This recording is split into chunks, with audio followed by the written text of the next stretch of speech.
दिल्ली येथे जंतर मंतरला विद्यार्थ्यांचं चालू असणारं जे आंदोलन आहे त्या आंदोलनाला पाठिंबा देण्यासाठी म्हणून उद्या म्हणजेच 25 जुलैला सायंकाळी 5 वाजता इचलकरंजीतील शिवतीर्थापासून महात्मा गांधींच्या पुतळ्यापर्यंत एक तिरंगा यात्रा काढायची आहे आणि या यात्रेमध्ये तुम्ही सगळ्यांनी सहभागी व्हा अशी आपल्याला मी कळकळीची विनंती करतो। इचलकरंजी आणि परिसरातील नागरिकांनी, विद्यार्थी असोत, पालक असोत, कारण वारंवार फुटणारे पेपर, मग ते नीटचा असो, टीईटीचा असो, उद्या एमपीसीचे फुटतील, काही दिवसापूर्वी तलाठ्याच्या परीक्षेचे पेपर फुटले, सरळ सेवा भरतीचे पेपर फुटले, असे वारंवार फुटणारे पेपर त्याचा थेट फटका आपल्याला बसतो।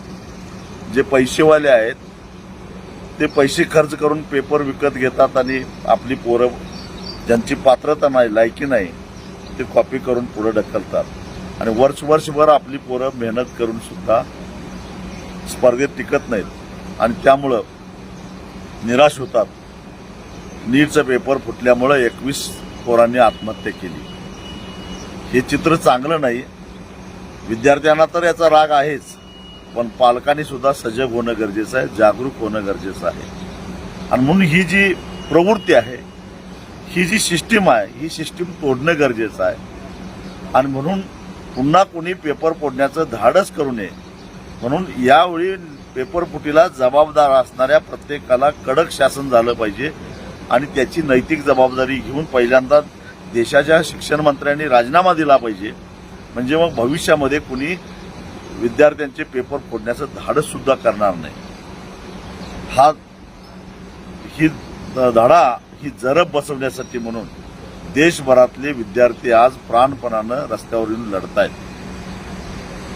त्यांचं आंदोलन मोडण्याचा प्रयत्न होतोय, पण तरी सुद्धा ते लढतायत, हे कौतुकास्पद आहे। तुम्ही आम्ही जाणती माणसं आहोत। या पोरांच्या पाठीमागं पक्षभेद, गट तट सगळं विसरून त्यांच्या मागे राहिलं पाहिजे।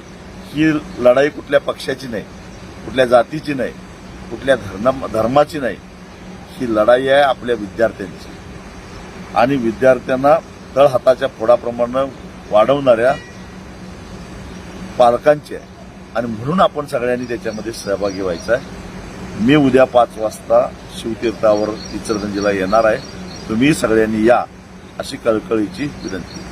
सबस्क्राइब करा आणि परिसरातील ताज्या घडामोडी सर्वात आधी बघण्यासाठी बेल आयकॉनला क्लिक करा।